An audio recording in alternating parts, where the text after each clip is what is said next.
So, what movie would have what movie would have a soundtrack that would have a song called "The Drive in the Country"? That's easy. That's easy for you. That's too easy, I think. The name of the music piece in this soundtrack is called "A Drive in the Country."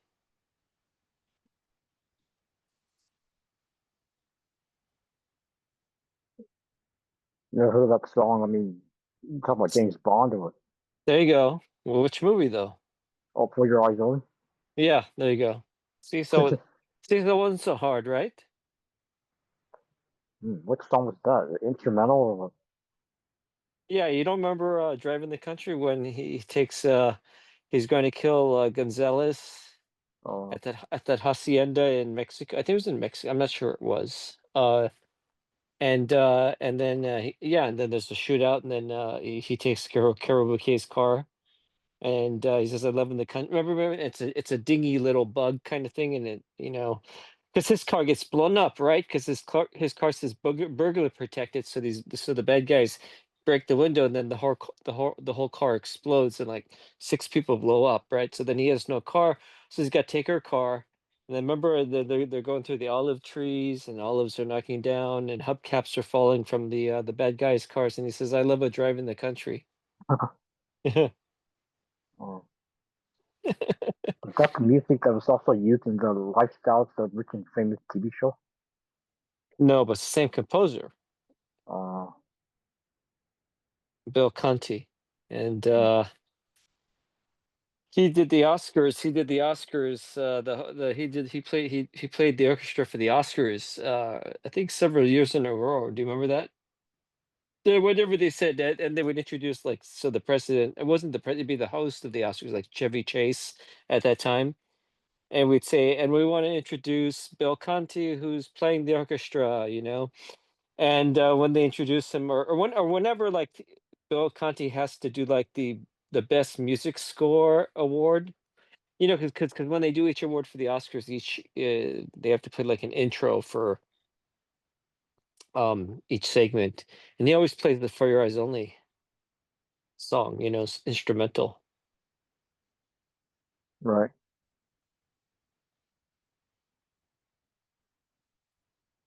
Oh, you have to talk now. What, This is your show today, so you have to talk. I'm just responding to you.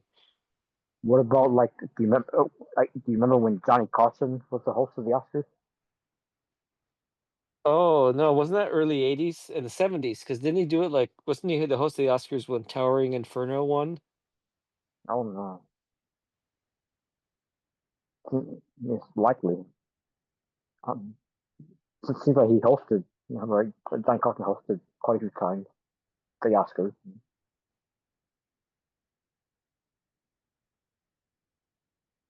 And I guess Bob Hope was famous for hosting the Oscars, I guess. Seems like. Bob Hope must have done it during the '60s, I think. Like he probably did it when like West Side Story won or something, Oh, or Sound of Music. Yeah, yeah, yeah.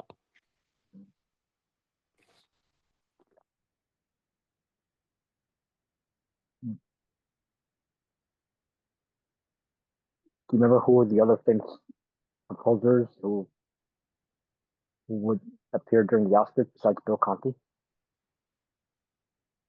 Let's see. Who are the other composers? Do you remember? If you could remember, I'm not Yeah, sure. yeah. I can't remember. I want to feel like it was Bill Conti for like 30 years doing it.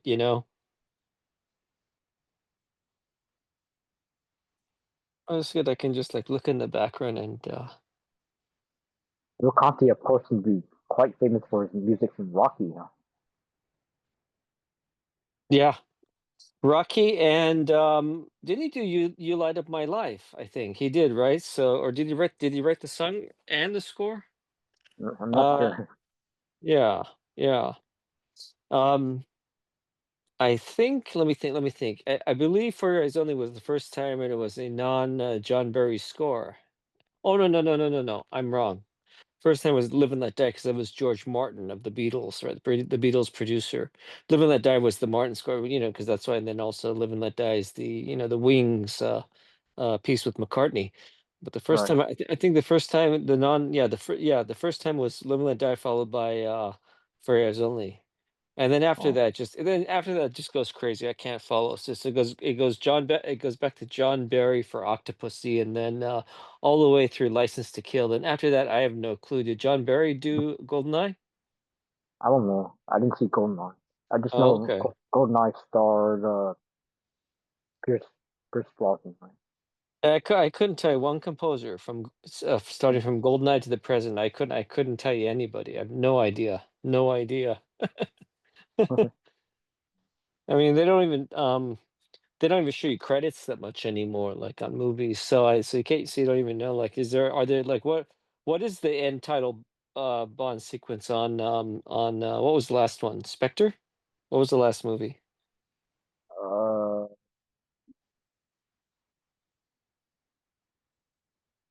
uh, Proper title is with Anna de Armas, right? One of the Bond girls. Uh,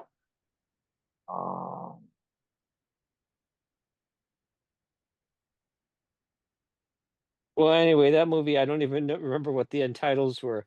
I think I was so upset with the way Bond had progressed. And sorry, Kerry Fukunaga. I know I think he came in for someone else who was fired. Um, but I was so upset that I don't even remember seeing the end credits for that movie. You, and neither of us know what the name of that movie is. oh, Skyfall. It's not Skyfall, no. Sky. Oh, Actually, I do remember Skyfall. That was pretty good with Javier Bardem. Yeah, I never saw that Javier Bardem movie that he made. Was it what was it called? Dancer Upstairs. I think he directed. Oh no, it was John Malkovich, right? And Javier Bardem was the lead in that movie, right? Yeah.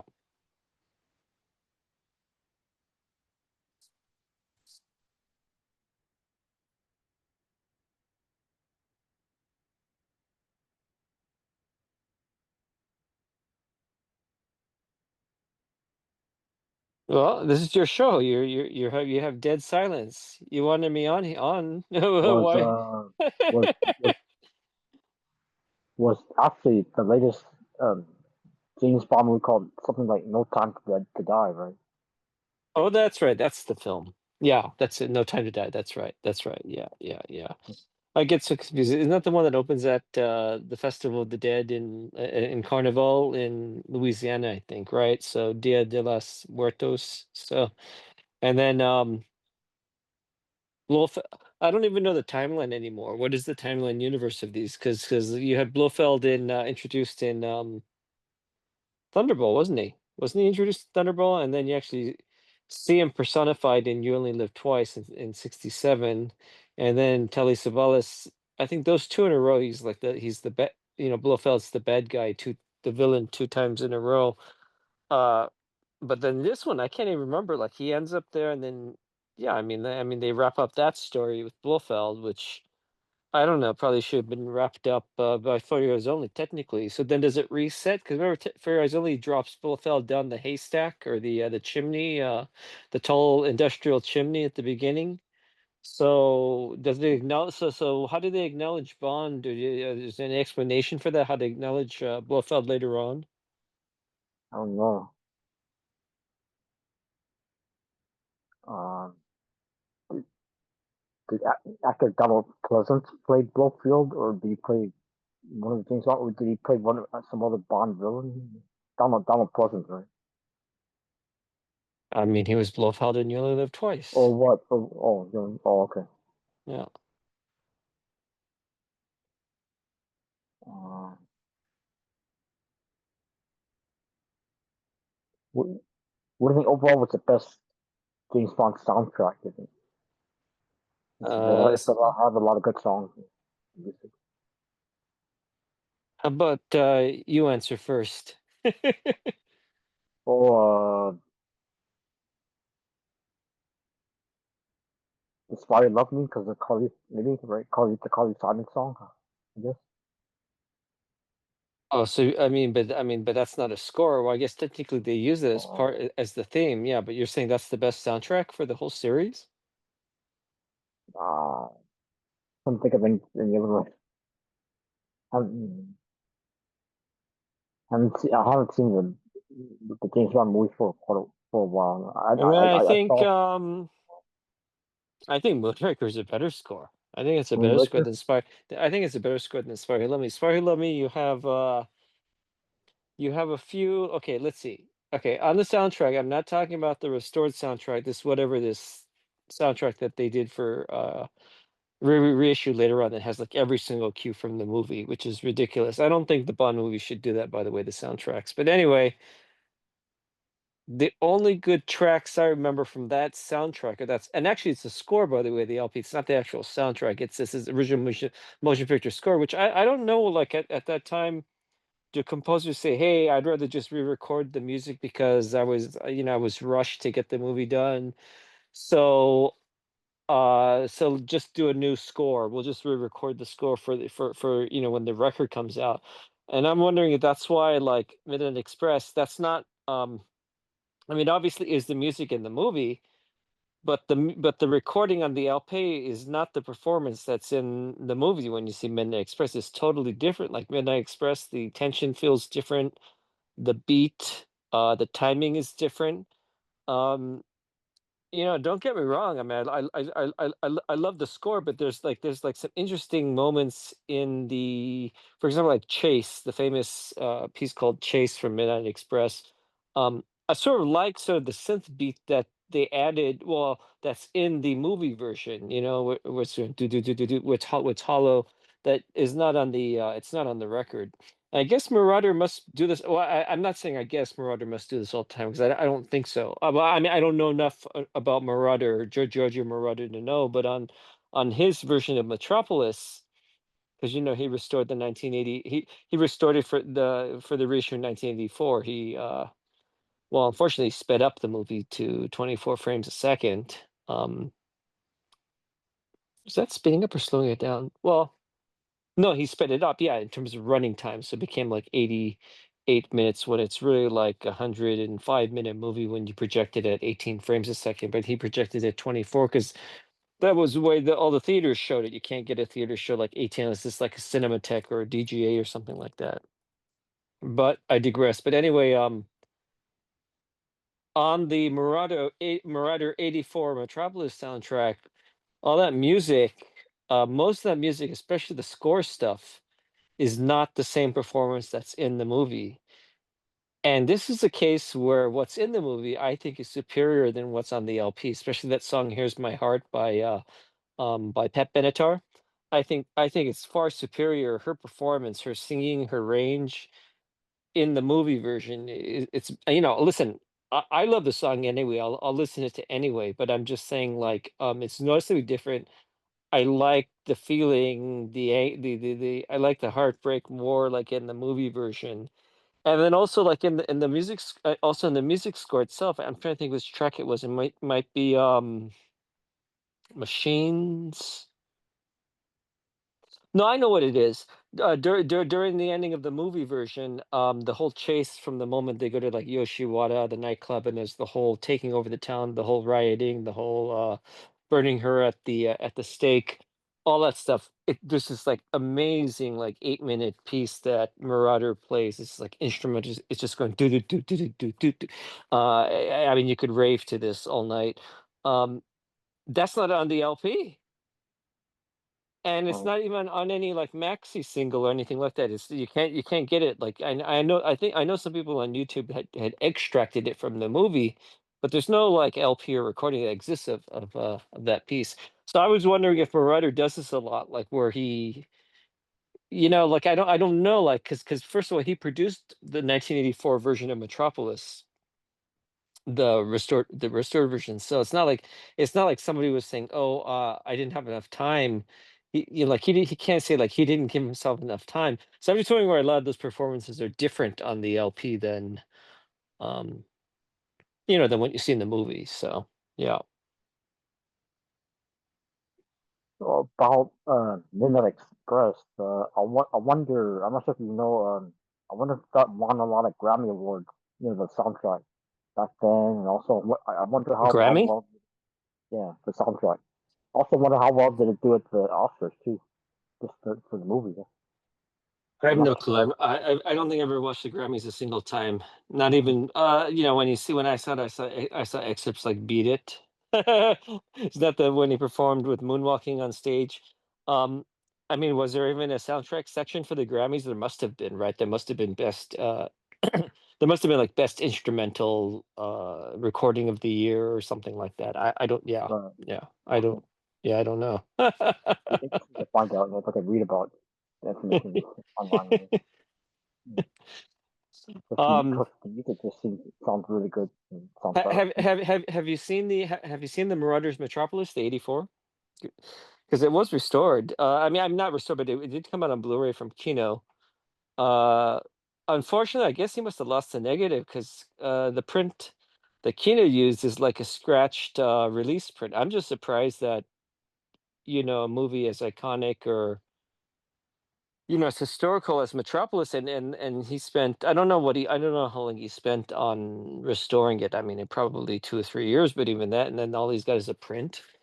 Rights issues? Are there rights issues with Fritz Lang's estate, or who knows? Who knows? Who knows? Who knows? I never even saw the restored. Well, they keep saying restored, restored, restored, but I never saw the one where I guess the latest version that's I think it's 2.5 hours projected at like 18 frames a second. But they found some clips, some lost footage in like Uruguay of all places. Like there was a private collector and they had found some scratchy footage from Metropolis of like the Garden of Eden scene. The Georgie character who was like the butler to Alfred Abel, not Alfred Abel's character, the John Frederson. Um they found some footage with him. I think his name was like Grok or Grot or something. So they did that. I mean, there's some extra stuff that they found. I don't know that they found anything of substance that really shows that. Well, the whole thing is basically the movie appears as a real, how do you call it, visual depiction, literally of up and down, high and low. So you've got the Fredersons at the top, right, and the people with the power and the status, and then on the bottom you've got like the workers, I guess, of the proletariats, right? Um, So the essence of the book or of the original story was that John Fredersen, who's the head of Metropolis, and Rutwang, the inventor, who basically invents the robot, they're basically like obsessed over this woman named Hel, Hel, uh, and obsessed so much that that division is created between them. And so John goes back to gosh, I don't even know what his name is in the German version. It's like Joe H. He goes back and says, could you make this robot? We need this robot. We're creating this deity, we want this idol, we want this seductress that will keep the proletariats working, 24 hours a day. And they'll like it because she's going to tell them what they want to hear. She's going to tell them, you can live, this is what you have lived for. It's sort of like an early Alexa, I guess. um early AI, something like that. uh so anyway, so Rotwang goes and he says Rotwang builds this robot. So what he does is, to get the robot, you need the essence, you need the spirit of somebody, and then that spirit transfers to this robot. They don't really explain it, but maybe it's in the book or the original version. I'm not sure. But anyway, the spirit that he takes is this Maria girl, like, because this Maria girl, played by Brigitte Helm, uh she has her pulpit every day and the workers are tired, and they pray, they go into like, you know, meditation together. They live for her. So Rodway kidnaps her and then he puts her spirit into the robot. Uh and so what's interesting is, ironically, is that Freder, who's John's son, Freder's in love with Maria. And so Rodwang has basically spiritualized the robot with Maria's psyche or whatever have you. So it becomes this sort of thing where there's a sort of tension or triangulation between Rotwang and A. Fredersen, and then this Maria and a woman. So then it becomes like son, you know, trying to be good, although I don't know that I don't know that joining the proletariats or joining the social workers means that you're good. You know what I mean? Like I don't, like he doesn't set up a revolution because that would kill his dad, right?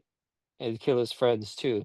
So he doesn't set up a revolution. He just basically joins them, and he says, "Let's have peace because um, without you need the heart. So the workers are the hands, and John the Fredersen is the mind, and you need the heart that connects them. And of course, Maria is the conduit; she's the heart.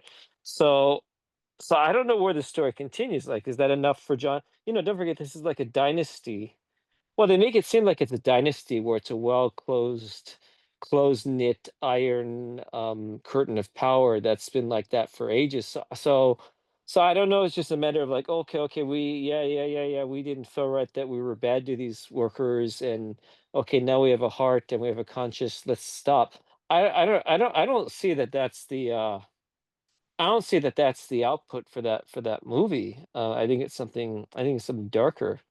Because anybody that could have built an empire like that would have had to come from the mindset that I always want to be in power. I always want to be of status. Um, if I give more power to the proletariats, or if I give more strength to them, then they're going to take me over. So it's a story of civilization anyway, where the lower classes of the social workers are at the mercy of the people in the status and the people in power who want to keep their status and power um, tightly. And if that sounds familiar, look around you. Okay, what next? Um, about silent movies, and Charlie Chaplin. Do you know if Charlie Chaplin had ever appeared in a movie that did have sound? I'm not sure about that. I did what? Did Charlie Chaplin make a movie or appear in a movie that was not silent, that did have sound? Oh, of course, Like, of course. I No, I don't mean, think I know a lot about him. well, I mean, okay, so he wasn't, sorry, he wasn't exiled. He didn't do self-exile till he lost the case. I get confused, and I should know of all people because he's like he's basically I love his movies. He's certainly in my top 10 of the directors that have inspired me. Um, but no, well, City Lights came during a time of sound, like right when that was shot. It was like 1 year after the Jazz Singer, and he shot that for 2 years, City Lights, and so he shot it silently, and then the music was added later, so that technically was sort of like a sound on film process for the music score. But then afterwards, modern times, he actually sings. Like it's for the most part, it's a silent movie because he figured like the Tramp is not going to survive. Like we have 22 years of the Tramp as a silent mime, so to speak, and he's not gonna survive when he talks. Like it's going to humanize. I would say humanize him more, but you relate to him his plight less because he's articulating stuff. Um, Whereas in a silent film, he was this sort of, I don't want to say innocent bystander, but he was the looky-loo guy, and then, bad things or misadventures would happen to him. So anyway, in modern times, there's one scene when he goes to get this job at this restaurant with Paulette Goddard, and he's got to sing. It's an Italian restaurant, I think, and he writes the lyrics on his cuffs. And I guess when they introduce him, he does this, and the cuffs with the lyrics fly off, and he doesn't know what to do. He's like, I gotta go on. I don't know the words. What's the words? What's the words? They're missing. And she says, just make it up. So he makes up this song that's completely gibberish. I mean, it's something like spectaculi, stuli, doody, da da da doody doody. um, and I think that's the first time you heard his voice, if I'm not mistaken. And that's the last time. It's not the last time the tramp comes in because Great Dictator is the tramp more or less. Uh, but then he goes into self-exile to England. And then after Great Dictator, he did oh boy, now Monsieur Verdoux with Martha Ray, where he plays the woman killer. And then he does Limelight with Buster Keaton. And then he does A King in New York with Marlon Brando, and I think that was his last movie. So I think I got the chronology right. So he doesn't make movies. Well, I mean, he was always making his final, not his final, but like in the peak of his career, like the 20s to like 36. Each movie took about 2 or 3 years to make, and you know, it's a lot of it wasn't the editing. A lot of it was just he didn't feel inspiration. He was going through a lot in his personal life. But like if ever, there's a great documentary by Kevin Brownlow on Chaplin. I think it's called with I'm confused. Unknown Chaplin, it might be. I think Unknown Chaplin. And they go through like the timesheet reports for City Lights, and they're also interviewing like Virginia Cherrill. She's the British actress that played the blonde deaf, sorry, not deaf, blind girl in the movie.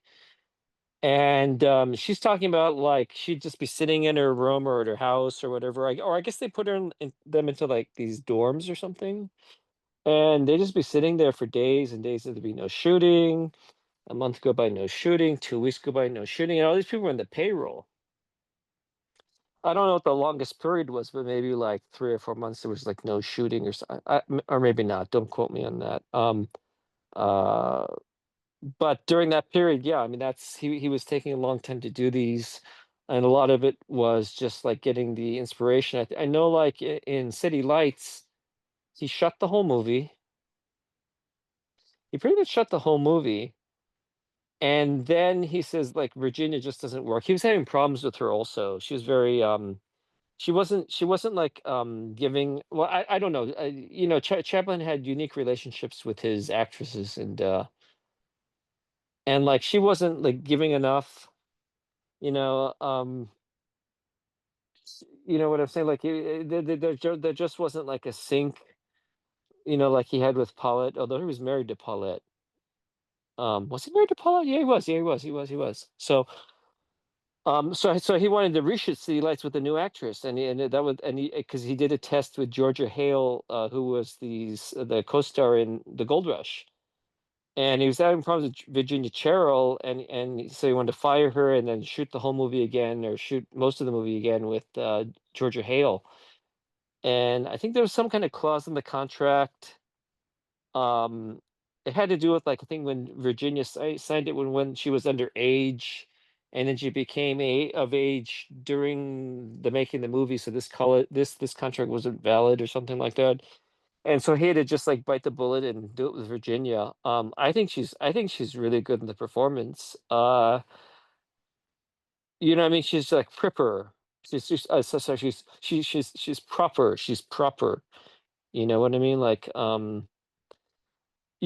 mean, we can only imagine what's like if we heard it in sound. I don't think that performance, although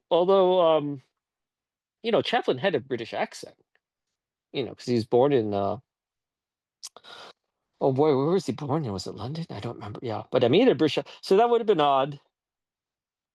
I think certainly on set could have been odd them talking to each other. Whereas Georgia Hale was this more Americanized, free flowing. Like if you see her in like the Gold Rush, I think that's really her. She's sort of nurturing. She's beautiful, she's vivacious. She's she's a lot, she's a lot and then so right after the Great Dictator, he reissued The Gold Rush in 1942. So that's the version that he shortened by well, he didn't really shorten it by 10 minutes. I think it runs 10 minutes than what they call the silent version, only because the silent version runs at 18 frames a second, and then modern video projection or modern projection is 24 frames, so you're losing like almost a third.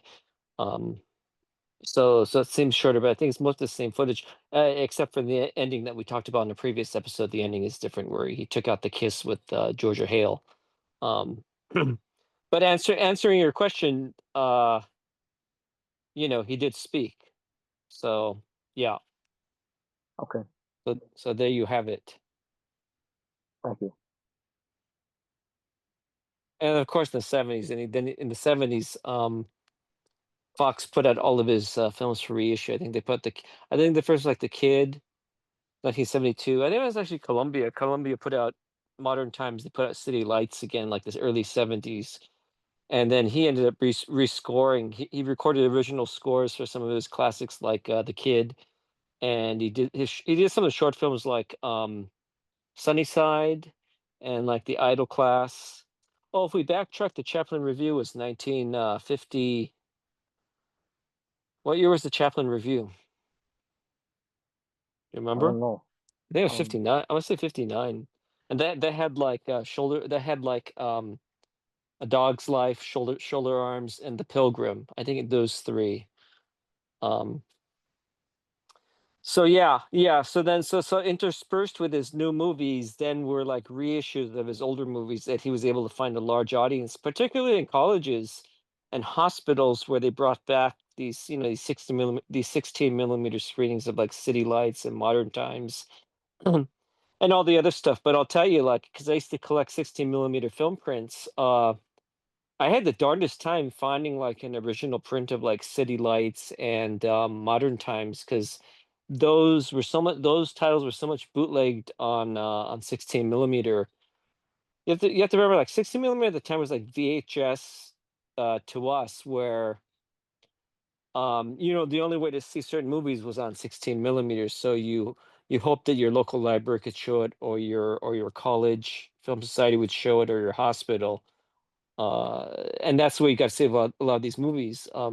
Was through that format. And look, okay, 16, but it's still film. It flickers. It's analog. And so that got a whole new crowd. And then in the 70s is when he did The Kid. He did A Wound of Paris, which was one that hadn't really been seen here, because it flopped. It was basically his idea of what a European movie would be like. He's only in it for like one scene as an extra and a cameo. But I like that movie, but it's no question why it flopped. Because it was too. I think American audiences in 23 didn't. I don't know that they weren't. I'm trying to remember in 1923, like what else was it that was European that audiences would have been relating to, or well, they certainly had Nosferatu, but no, Nosferatu I don't think was released in 23, because people say it's a 1921 movie, but it never got officially released in 21 because of the lawsuit with Bram Stoker. So they destroyed the negatives. I have no clue when Nosferatu came out, but I'd be surprised if it. Well, it might have been one of those secret films in film societies in the 20s. Who knows? Who knows? Who knows? But anyway, you had all these new scores by Chap. Also, the circus he did like in '78. He redid he did the score, and I don't know that there's any documents. You'd have to pick a particular film that you liked and see how was it presented. Like, for example, if you liked oh, let's say like the Gold Rush. So like, what was the piece of music that they used in 25 when it was performed? Because it wasn't written by Chaplin in 25, the score. It would have been just it would have been like, well, depending on the New York would have been, I don't know how many piece orchestra, 60 pieces or whatever, 40 pieces, at a big like Carnegie Hall kind of thing. Would have been a magnificent score like that. And then as the movie traveled to smaller towns, it'd be a smaller orchestra. And in some places where it's like Last Picture Show kind of thing, where there's only like one mom and pop theater in town, that's literally just like a pianist. And I forget what year did they stop the hand cranking projectors at the theaters. I think early on, because motors existed to shoot movies. They could keep the same frame rate, and I know those motors were being used like in as early as oh boy, like, I mean, I think the early 20s.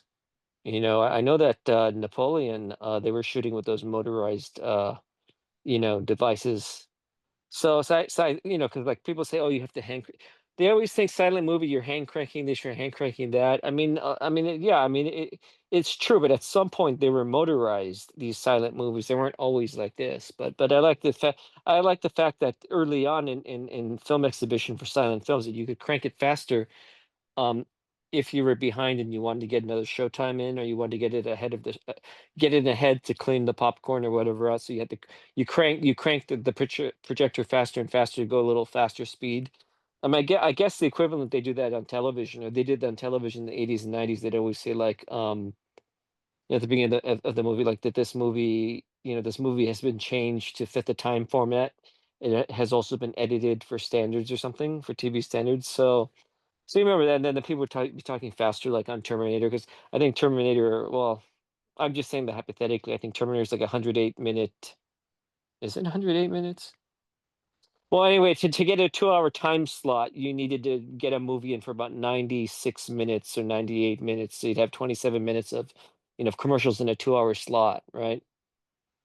Um, and then that's when the B movie came in, because you had 75 minutes to fill a 90-minute slot, and then on television, yeah. ABC movie of the week. Do you remember those ABC movies of the week? They were like 72 minutes, like Trilogy of Terror with Karen Black. Right, right. Because that fit nicely into a 90-minute slot at 76 minutes. But then what the ridiculous thing is that as the years went by, and standards changed and stuff, they figured, oh well, we need more than 12 minutes for that slot. Let's cut it down even further. So if it was if a, mo- so if a movie was like 20 so if a movie was like 2 hours and 7 minutes, just to get to the slot would require cutting out like well over 20 minutes of a movie, which is that's a lot. And you're talking about James Bond, um like, for example, 4 years only. I remember one version of it that aired on cable. I think it might have been like USA Network. Do you know the ski sequence? From which movie again? James Bond. For Your Eyes Only. Oh, and then ski down a table and things. Like that. Yeah, anyway, you know that whole sequence, do you, or no? No, no. Well, he goes to see he's skiing with Lynn Hully Johnson. She says goodbye. He sees Eric, the guy that's like a robot. He never really talks. He just looks at you and he starts shooting. Um, Remember they're going up the ski lift, and Charles Dance is there, and Michael Gothard, and he's got to go down this whole, I don't know how many feet it is, but he's got to go down this slide. And hold on, I'm gonna yeah.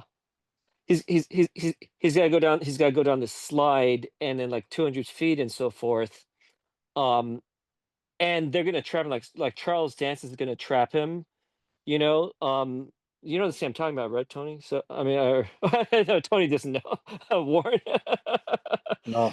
So anyway, so there's this whole buildup for him skiing down the downhill ramp.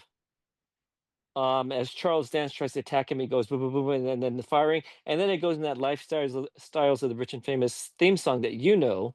Well, anyway, in the USA version of the broadcast, all that's gone. It goes straight into like the snow, then the slalom, the bobsled, straight into that. It cuts out that whole beginning stuff, and I said, let us know when to watch the movie. So anyway, Tony, the Golem. That's your first. Oh, Tony, your mic is on. Your mic is off. Okay, The got it. go. Okay, Well, so Nosferatu. Mhm. One could, I mean, they even said for the fact that it really represented like immigrants coming into Germany, right? And sickness and so forth. So yeah. Nosferatu, like even like in some of well, depending on the translation that you read, which version you see of Nosferatu, like they talk about, could he be him? Could he have been the one that brought the plague, um, That's true. into Europe? So that's an issue of like a mythic figure that is directly sort of a product of that society and that time period. So can you name another one? I already gave it away. I said the Golem. So you'll have to pick something else. Well, how about Superman? I mean, Well, The idea. explain, explain. I didn't say I'm good at this game. I just simply asked. Okay, so Warren. So what we're talking about is we're talking about movies. I guess we can go to books if you want to. We're talking about books or movies or whatever where there is a legend or a creature or something that is a product of the time that the way when the movie was made and its reflection on society. So I had suggested Nosferatu, Mhm. because I mean, people. There's the horror element that he's a vampire, but I believe I believe that it's much more social statement of immigrants coming into Germany. That's what I say for that movie. But keep in mind that it was blatant ripoff of Dracula, which was written in the 1800s, and they didn't pay the royalties for it. So, I mean that. No, no, no. But they're taking out the basis of that. But don't forget, Bram Stoker's Dracula was written in 18. What year was it? Or 1860s. I'm guessing. Right, I was gonna say like 1889 or something. I was gonna Yeah. say so you realize that Nosferatu is 32 years later after that. So they wouldn't have just said, "Oh, well, let's do Dracula now." I think they were thinking something's happening in this country, societally. This is what but I'm trying to think other things. So you say Superman, so why do you say so in terms of Superman, what? Because he's got to be the world leader? Is that No, what? leader. Yeah, a savior, a Moses figure, because it's or let's say a Christ figure, because the Yeah, creators were Jewish. but that's not a product of that time. Now, if you want to say, for example, that he was developed during the Cold War or something, yeah, but he's not. But Superman's actually Superman's not out of the Great Depression. He's out of the yeah, Great the Great Depression. Depression. Mhm. Right, right, right. But I mean, but he's not. But out of the Great Depression, I mean, they weren't looking for someone to save mankind. They were looking Well, I for think someone to save the to save themselves in the states, more or less. Yeah, I mean, you could. perhaps. Well, Oh, because see, they're looking for a savior, a hero. No, but I mean, but Superman never interacts with foreign people. I'm talking about the early. Okay, let's talk about the early. He Foreign people. doesn't. He only interacts with Americans. So my feeling is that maybe Well, Superman. Go ahead. he did go to other countries, like dictator led nations, and basically force them to have peace. That's kind of where the current movie took their cues from. Right. So that's my point. So that is that the start of when the Americans said that we need to be the protectors of the world, we need to be the saviors of the world. Is that so? Is that Well, not yet. No, no, not yet. That didn't happen yet. And my volume is going down. I don't know why. Um, but maybe it's like this? Maybe so it's like that this. Maybe it's like the just stock before market. entering the war, that the people were looking for a savior, and especially with the economy still getting so bad with after depression. So I would say, yeah, Right. he became that myth. Right. Right. Right. Oh, and Okay. terms of villains too, because my first thought, of course, was Fu Manchu and the Yellow Peril. All of those characters were, and Ming the Merciless, those were very much the fear of Asian immigrants and them bringing in disease and bringing in And slavery. Flash Gordon was 1930. What year? I would say 36. Oh boy. Yeah. So I'll agree with that. I will agree with that. Warren, give me an example. Not really sure. I'm not really sure. My volume is going down. I don't understand why. I'll pick one, Warren. I mean, you know movies. From the 60s, some music. I don't know. I mean, Song. but what's the character in Sound of Music that's mythical? Oh, mythical. Sound of Music? Yeah. He just listed Sound of Music, so I'm asking him, why did he think that way? just a guess. I don't know. Julie Andrews' character. I don't know. Or Christopher Plummer's character. I don't know. I haven't seen him for quite a while. Let's I see if I don't can really sign know. in on another. I mean, that's stretching it. I mean, you could technically say Bond, because Oh Bond yeah, is a Cold War. because Bond, yeah, Bond is a product of the Cold War. S- Disillusioned. His marriage is no good. He's on the rocks. He's an alcoholic. So you got so that a lot of that is a product of what was going on in the Bond was 40s, wasn't it? 40s, right? So basically post World War II, when people, when the Oh, what am I war doing? ended, when the war ended, it was like, what are Sorry, we? Sean. Who's that? Oh, I'm trying to go sign on another we call a station so that I can hear better. Oh, Oh, there, it's okay, much better. okay, okay, okay, okay. Yeah. So Bonds, hey, so I'm I'm not gonna be the one running this show. You guys, come on, Warren, come up with one. Uh, the shark in Jaws. Okay, so explain. Explain. Symbol of 70s. I don't really know. In fact, I could you mean, repeat that? he said the shark in Jaws. So I'm trying to find out Oh, exactly. I could see a direction you could take by that theory, yeah. but I want to hear from him why he Okay. said that. The monster. People are scared of what's underwater. I don't know. The unknown. Okay, well, that's not the stretch I was looking for. Okay. I was Okay. I was looking for more of an ecological stretch, that it was a product of the 70s. Um, there was a lot of craziness going on. There was a lot of unhealthy Mhm. drugs. Vietnam finished. People wanted to go back to their leisure lives, but they couldn't. Mhm. And so here's this shark disrupting, you know, disrupting the balance of what they wanted to be a normal life, something like that. So yeah, Okay. so that's the way I would go off on that. But Yeah. I don't know. I think we're grasping at straws, guys. So then we'll just have to Well, open. We'll in have to. general, I would say that's true. It's just the fear of the unknown, the fear of this Yeah. disrupting, life on the Well, beach. I'm trying to have Warren host a show, but he's not doing a good job. He's I'm Well, trying to be this I'm is trying what to I be tell you. I'm trying to be silent, and I'm offering all the answers and questions. Mhm.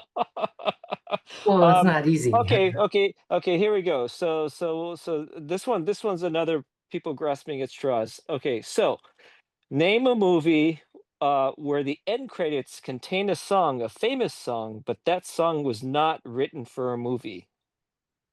You mean so the song's written for the movie? Oh, wait, sorry. No, no, no, no, no. The movie's end credits has a famous song, but that song was not written Not for the movie. well, it's- Here's an example. Clueless with the song Tenderness.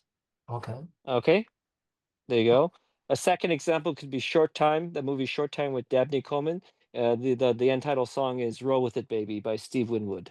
So you get what I'm saying? So you Yes, can't but so you can't so in other words, in other words, How Deep Is Your Love would not work for Saturday Night Fever because that song was written for Saturday Night Fever. well, would you say like um Pretty Woman with Yes, yes, that counts. That's on the list. That okay. counts. But that's easy. That's easy. Well, And then okay. and then if you want to say like Goodfellas and Layla, Yeah. Eric Clapton, Layla, that would count too. But that's too easy. I was trying to look for stuff. Sometimes they could have made a deal with certain um No, no, no, no, musicians. no, no. Yeah, I'm just trying yeah, I because I'm know. trying. I'm trying to compile a list, and it's not. Believe it or not, it's not that easy. No, no, because Uh, Shoot the Moon has the Eagles song. I can't tell you why. okay. But what other examples are there? Everything that one comes to mind. So you cannot say Live to Tell for Deadpool because that's in the movie. It's not Yeah, on the end credits. right. So that doesn't count. Not that song, but others. Let's see. Come on, Warren. Um, Can't buy me love. No, but that's too easy though. Can't buy or me love. even Okay. like any James Bond movie, but then again, they could have commissioned it or they could have well, and not really. Uh, Well, see, that's what I was yeah, questioning because the James Bond movie License to Kill, yeah. the end title song is If You Ask Me To, Mm. by Patti LaBelle. But I Oh, think I'm pretty sure it was written for License to but Kill. yeah, could have been. Yeah. Because Gladys Knight did the opening song, so it only makes sense Okay. that she brought in Yeah. Patti LaBelle to do the end song. So I don't think Yeah, that counts either. yeah. No. Warren brought up the Warriors. It has a what's the song on the Warriors? Oh, In I the city. I don't.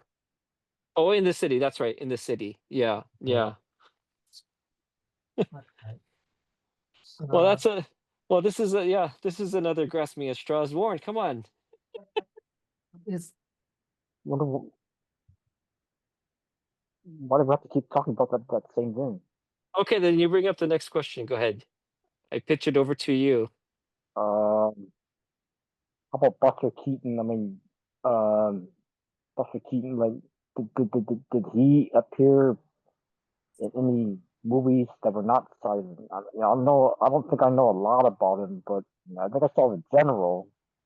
No, no, no, no, no. So are you asleep? I just told you we talked about Limelight. He's the co-star with Charlie Yep. Chaplin. Chaplin. So and that's a sound movie. So we talked about that.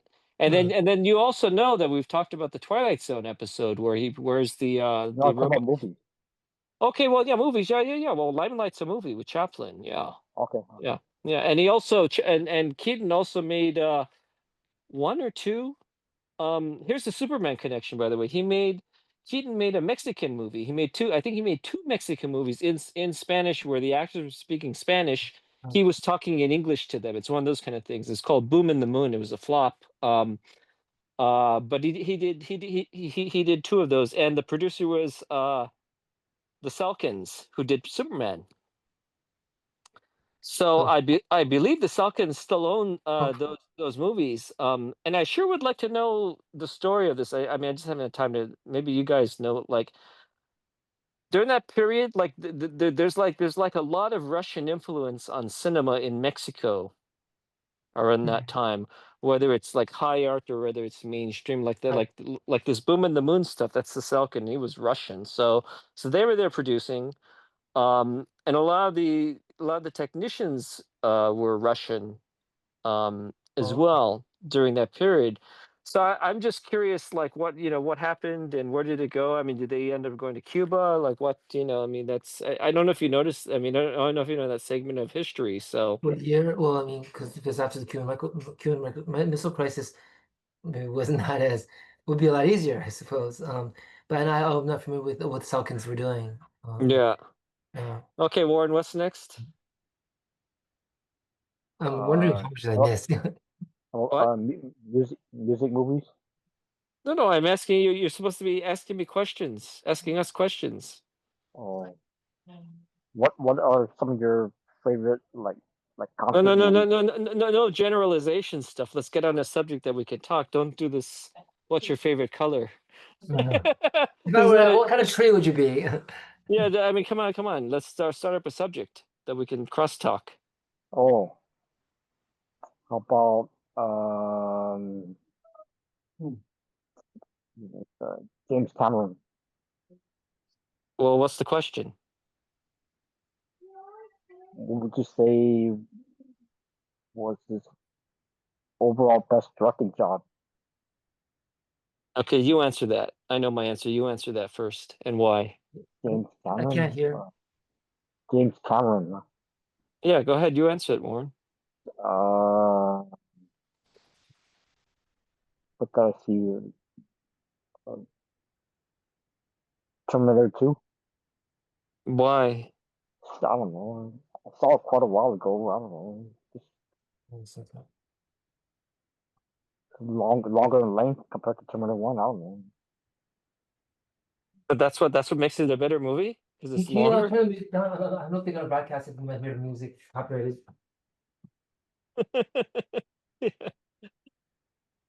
You're not. Are you hearing copyrighted music in the background?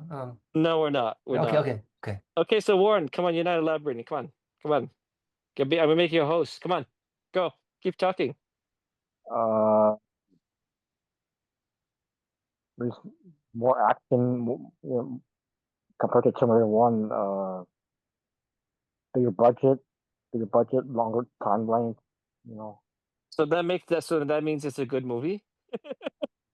Okay, then if by those points you just made that's what makes a good movie his, then you should be saying Titanic then, because that's 3 hours and Mhm. the And longest bigger time to budget, yeah. shoot. Yeah. I have a story about that. I probably told you before. I've had Well, film students, yeah, tell yeah. me that. Well, Oh no, I was gonna chime in. My favorite is Piranha 2 because the fish fly. okay. Is it Piranha one of 2. your favorite low budget movies? No, no, no, no, no. You have to listen to Warren. Warren is asking what's the Okay. best James Cameron movie, so I said Oh, Piranha 2. okay. Yeah. Anyway, what were you saying? The favorite low budget movie oh, I had a film student tell me, I just saw a great movie this summer, Titanic. Pause. Just kidding. And he expected me to laugh because like I can appreciate the artistry that goes in a big budget movie. I mean, I'm not gonna be that. I'm not gonna be a snob, but you know, you just for film students, just assume because I do indie films that I'm gonna agree with everything you say. No, sorry, no.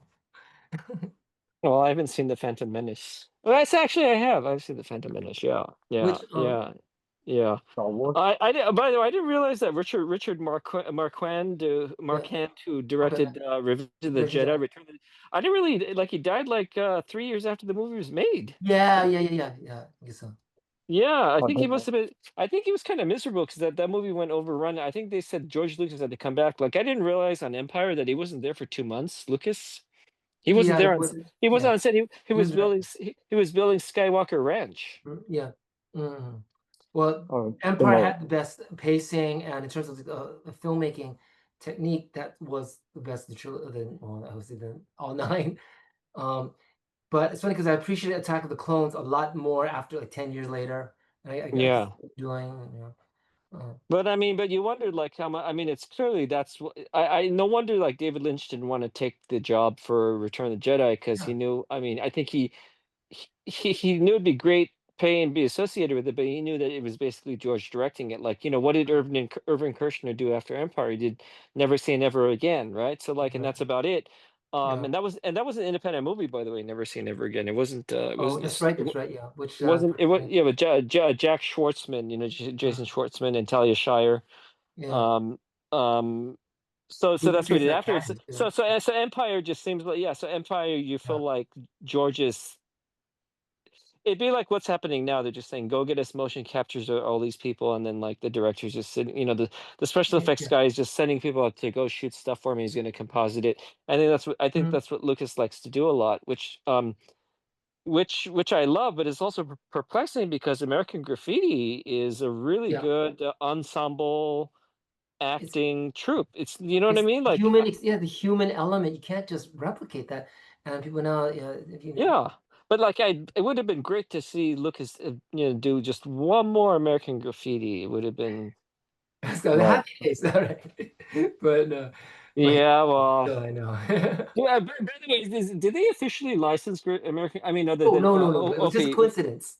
Not a right, coincidence. right, It was right. what marketing coincidence. So they capitalized on it. Yeah. Right, right. Well, Happy Days started in '76, so that was 3 years after American Graffiti And there was anyway, a lot of right? So nostalgia, so they just kind of like took advantage. yeah.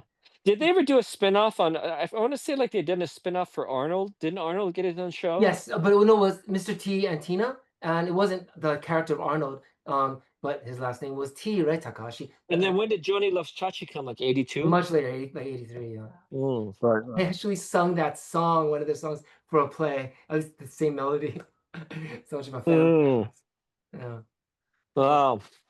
Yeah, it did- Happy Days. Yeah, Happy Days. Yes, the Happy Days, and that's who produced Happy Days, by the way? Gary Marshall. Gary Oh, Marshall. yeah, Gary Marshall. That's right. It was Gary Duh, and then Laverne and Shirley. That's Don't exactly. So forget that's Blansky's Beauties and all that, a whole bunch. Yeah. yeah. Morgan Mindy. Yeah, working Mindy, yes. Oh, Mork and Yeah. Mindy. Yeah, yeah, yeah. I'm trying to think what. So Happy Days was an 8 o'clock slot or 8:30. Do you recall? I thought it was 7:30. We'll go over Eight it. And Hold it on. was o'clock. it was ABC, Yeah. wasn't it? Right. Right. Right. And Yep. So then what followed at 9? Was it like McLeod or something or Laverne and Shirley, I'm sure. because Columbo was NBC. Oh, so Laverne I believe followed so. on Yeah, season I one. believe so. Okay. Laverne and Shirley, yeah. Great company. Gosh, I remember the programming, and then the 10 o'clock would be like Oh, Fantasy yeah. Island or Love Boat was 10 o'clock or 9. 9 For p.m. us at 9. Okay, yeah. And then like then you had the news, then you had Johnny, and then Mhm. you had who did you have at 12:30? It wasn't Letterman. Who was it in the It's not our times up. But it was okay, Johnny Carson, and there was a whole lot of so Tom Snyder. who? Tom Snyder. Tom Snyder, yeah. Hardcore Tom Snyder. Self had a show. Tom Snyder was on late. I Snyder, didn't yeah. realize It that. was late, yeah. And then there wasn't a whole lot of competition. I mean, it's not And so then Dick Cavett was on well, no, Dick Cavett before PBS. Where was he on? Because that early stuff with Dick Cavett's really good. Like where he talks to Hitchcock, he talks to Hmm. Gloria Swanson. I think yeah. Oh wow. There's some yeah. I really admire Cavett, especially like when Cassavetes ABC it says here. Oh, ABC. Well, but CBS prime time though. Well, it depends on what year. The Yeah, do you PBS remember? I 57. don't know if you ever saw it, like when Cassavetes came on to promote. I think they're promoting Husbands. And he brings Peter Falk and Ben Gazzara, and they're all I think I drunk saw the clip. and they're all smoking. He's like, "What's your Yeah, film yeah, yeah, about?" And yeah, they won't answer a question. They'll say, "Well, hey, how was your day today? What you eat? I yeah. like the food." I remember that. So, But I mean, just um, I'm trying to emulate, trying to learn from Cassavetes and emulating his style. And I heard that he and his script supervisor they hated each other. What was your take on that? Uh, I did, forgot her name. oh, I don't think she hated him. No, I oh, mean, okay. well, first of all, it wasn't always the same one. If you're talking about what's her name from Love Streams, Yeah, yeah, yeah, okay. I don't know, What? but he had an office manager, like Yeah. production manager, Okay. that didn't like him. That didn't like. He was like Oh, the okay. best. She was like the best thing that I can say about him is that I work for him. That's the best Yeah, thing. yeah. I heard that. Yeah. But it's not at all like what you think. Mhm. Um, yeah, I mean, he was, just, I mean, Yeah, a lot of things came up out of spontaneity. He got yeah, lucky. He got lucky. I wonder like how much of the money from the Fury that he made was sunk yeah. into Okay. opening night to finish opening night. Yeah. Okay. And then what was he doing around Woman of the Influence 74? I can't remember what he was doing. And do you remember? But certainly in Mhm. 68 he was doing Rosemary's Baby, so that money went Yeah. into Okay. Faces, right? And Husbands. Okay. Well, actually Husbands was financed by Columbia, but Faces was all his money, so that was Rosemary's Baby money. But Mhm. what was like yeah, Woman of the Influence money? I'm trying to think like what would have Don't know the I don't know the transactions. Well, he did. I mean, he was working actor. I mean, he was constantly Yes. like, Yes. he did one of the best Columbo episodes where he plays the conductor. Mhm. Okay. Um, I forget who he kills, but he plays the conductor, and Yeah. he's just conducting like clearly. It's like So if they that's where you teach got the from. if they teach you conducting, Yeah. he's doing what the opposite of what they'll teach you about. It's fantastic watching Mhm. that episode. Yeah. Okay. Um, And it wasn't till quite a bit after because I didn't grow up watching Columbo, even though it was on, but it was like the '80s, those '80s Yeah. TV movies, which were, I mean, they're not the real thing. It's not like the stuff with Leonard Nimoy, like from the, or Mission Impossible. Too? or Prescription Murder. No, no, no, no, Columbo. Like, remember Prescription Oh. Murder was Okay. the first. That was the first pilot. Oh, okay. Uh, I'm saying those seasons 1, 2, 3 were great, like with Robert Culp as the villain Usually happens that way. you know, in two of them. But watching Cassavetes play the villain was really fun Mm-hmm. for this particular episode. And then a lot of the regulars of Columbo show up in the Cassavetes movies, and I didn't realize that till Oh, later okay. on. Like Okay. Chinese Bookie, all Yeah. these All guys are right. show, Okay. yeah. So But did you had mentioned to me that he wouldn't improv the whole scene. It was improv from the script and then he rewrites it from the improvisation. So how is it like literally rewrite, type it out, or was it more there's different. I honestly, I don't. I honestly don't know his work style. yeah. It's He always says like everything was scripted. It was the yeah. performances that were improv. Okay. I tend, and you even see it like on the making of Love Streams. He's writing notes on set, like Yeah. she should say this, and then the script he's saying, okay, I'll write that in, and she's actually writing in dialogue as he's Okay. you Well, know like the as pool scene, I remember she knew where her endpoint was, so she had the freedom. I don't know how much who of it was scripted. Who, Jenna? Oh, Jenna Rollins. Yeah, yeah, yeah, Generals, yeah, yeah. yeah, Okay. yeah, yeah, Okay. yeah, Yeah. yeah. I mean, he gave her parameters like do this and Yes. yeah, that kind of stuff. I mean, probably in the script it was like she tries to make him laugh. Yeah. And that's very easy to That's say. probably I said. It probably says there are gadgets on the table out by the pool, and Yeah. she tries to make him laugh, and then it was up to her to say, okay, she wears with Mm, with the coiled yeah. eyes or the teeth, and so The child that's actors a will always break. Well, this one yeah. didn't. Yeah. That's a yeah. By the way, she's on Risa, who played the daughter, she's on Yes. Facebook. Yes, that's Yeah, right. Yeah. I was trying to reach out, but it looks like she might have had it looks like something might have happened in her family like last year, Oh, so I didn't want to bother. But I mean, that's somebody that like I would die to like know, like her and Jacob Shaw, who plays the son, mm, Casavetes' son. Remember, he takes him to yeah. Vegas, and they stay at the And that's Imperial the stunt Palace work on that. I was like, how did the fight scene, right? I mean, was as dangerous as it looked. with fight scene. Well, the fight when he was trying to beat up, when he got beaten up by the stepdad. Oh yeah, yeah, yeah, exactly, exactly. That And then that hurts. remember the Jacob hits his head and he's all bleeding. Yeah, yeah, Yeah, yeah. exactly. So I'd be very curious. Now the only reason they could pull it up because was Jacob was the son of John's producer. Yeah, yeah, yeah, yeah. Sam Shaw. That's right. But I wonder if a lot of that is sort of considered child endangerment, Oh going to the yeah, casino. Well, in the movie it is. I don't know how much authentic it is, but remember he drinks beer. He yeah, gives him beer. They drink. He takes them to Vegas. He leaves them alone in the hotel. yeah, He picks up some hookers. You know what I mean? Like that's yeah. then he takes them home. He gets beat up by his ex's husband, and the boy get, yeah. I mean, it's, so those two Yeah, love that. those two I would have loved to I'd love to talk to. And then obviously the third, Bull Harwood, who did his sound and music, passed away Oh, last year. So okay, okay. so there goes, you know, there goes that. There goes that. Yeah. What are you gonna do? Are you gonna do the Love Streams What I'm movie? trying to do, By well, the way? I'm not doing that pool scene, but I do have a scene where the photographer is interviewing the models, and they'll just go off whatever they want to say. Because remember, I don't know young people nowadays. Yeah. No activity, no cap, it's kind of chuggy. Um, and but I was told, Gil told me this, they cannot talk about their childhood. Now, okay, um, this is Hawaii. Every single play has a childhood monologue. We have songs about our childhood. It's in the golden days of our youth, a small kid time. If that's how do you not refer to your childhood? So, well, I mean, we just don't tell them that. We just, they'll just tell whatever stories and they will have Simmons monologue about um going to the general synod, the youth gathering, and meeting people from all over the country, and we feel connected to Yeah. each other. That Oh, is so word so for you're like word. an interview scene. You're doing like an interview sequence, Love Streams, then at the Yeah, in a beginning way, of. yeah. Or it's six lines videotape, What yes. was it? There's two actresses there. Actually, one actress, she's got the little curly hair. I forget her name. Leslie Hope. I think that's Leslie Hope. I actually, she was going to be in until the night. I was going Okay. to cast her, but she told me about that scene, shooting that scene for Love Streams. I says, "Yeah, what did he tell you to do?" Like, and she was like, "I had no idea what the movie's about." He said it was like there was just these. He invited these actresses to play girls at his house, and he was interviewing them Yeah.